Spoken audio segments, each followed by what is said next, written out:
everyone. Thank you for coming. I'm Becca Kingdom. I'm president of the Save Backward History Foundation. Today we're here to dedicate what I think is our 21st business plaque. It's for the Legion Theater and Lakes Drive-In, which were owned by Cecil Red Hudson and Mary Ann Hudson. The Legion Theater was located just down the street where the conservatory is now. And the Lakes Drive-In is at the intersection of Wood Street and Hudson Drive, which of course was named for the Hudsons. I know a lot of Backworth residents have fond memories of these two businesses. So now I'd like to introduce our mayor, Tommy Allagatte. Well, good morning, everyone. Good morning. And you know, we love to celebrate, and celebrating families that have made important contributions and investments to our city and into our city has helped to build this great quality of life. So to the Hudson family, we celebrate all of you this morning, and your moms and your dads, the actual investment that they made in our community that will forever have changed. They changed the course of our community, the direction of our community. So it's a pleasure and an honor. The city is proud to be here and be part of this celebration. So thank you so much. God bless you all. Rick? No. Rick Hudson representing the Hudson family. No cussing. Okay. Mom and Dad, Cecil and Mary, Ed, Edith, he managed a theater called the Strand, and that's where he met Mom. They were married in the late 30s, had a couple of sons, Tommy and Van. He was drafted in 43, trained as I didn't know this, a B-17 pilot. They changed that when he got to Germany. And he spent some time in Japan. He ended up doing artillery. He returned home in 47. The GI Bill said they had to give him the same job he had when he was before he was in the Army. So they gave him a job at the Martin Theaters. He had a choice to do, I think it was Huntsville, Alabama, or Ackworth, and of course he chose Ackworth. He had roots in Macon. They packed up Tommy and Van, and just before they got to Ackworth, they got over here to where the dam is, and there was Lake Allatoona being formed on one side. You know, on the other side, there was like Proctor Creek and farmland that were cutting trees, and that turned out to be Lake Ackworth.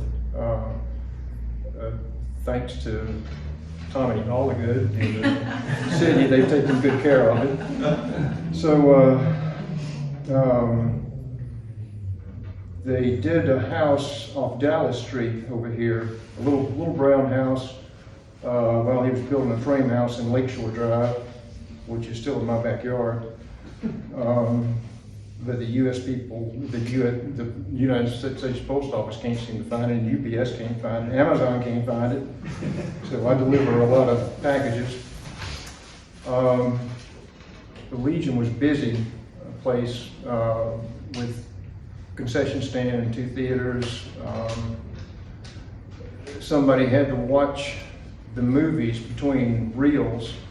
They had two little holes for the projectors, and one guy had to always watch the movies. They had a little telltale dot that would go up, and they had just a few seconds to change the reels over. Sometimes it was flawless, and sometimes it wasn't. And it was a good place to misbehave on Saturdays if you were a kid. There was Bobby Keenel talked me into us crawling from the back of the theater to the front of the theater on a busy Saturday. And Dad saw the ruckus, and Red met us at the silver screen, and he told Bobby to get his butt home. And he took me to the basement and gave me good learning about theater etiquette. But anyway, after that, he decided he wanted to build a drive-in theater. There wasn't one for sale, so he decided to build one.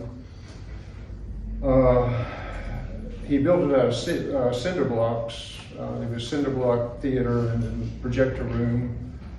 He put like 100 posts in the ground and put speakers on the posts. And he built a screen, and the screen was huge. It was like 11 poles, and they were dug in the ground with 2x4s and waterproof tiles.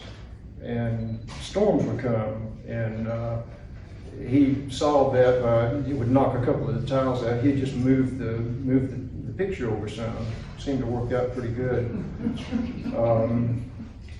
Anyway, where was it? He advertised by painting the billboard. He'd either get the theater billboards or he'd paint his own.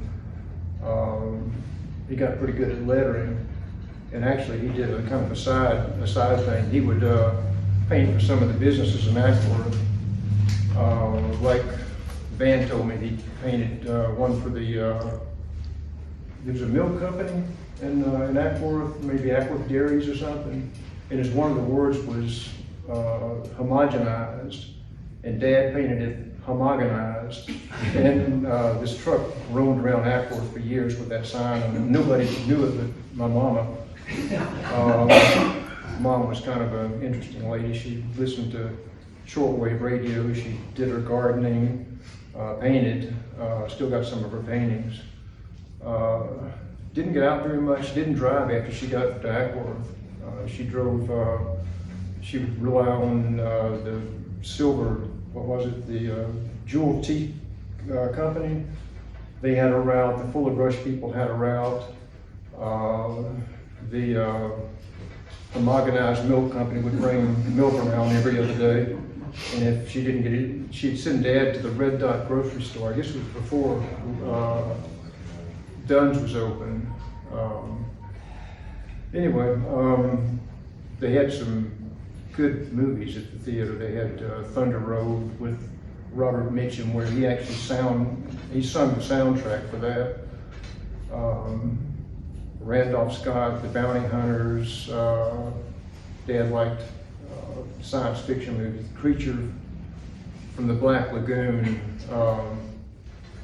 And as a kid, you'd be surprised how fast a 7-year-old can run home in the dark after seeing The Creature from the Black Lagoon. A lot of good memories about downtown Ackworth. There was Chandler's Barbershop. Met a lot of interesting people there. The Silver Trolley.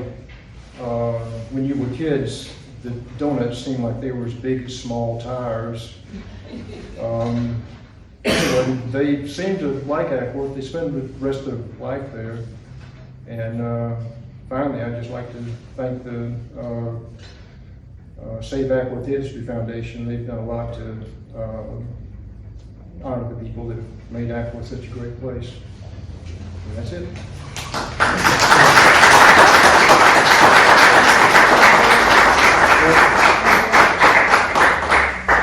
Oh, okay. Now we're gonna unveil the plaque. Bobby, drum roll. Hold on just a second. Oh. Okay. You're not gonna help me? I'll help you. Go ahead. Oh, how about that?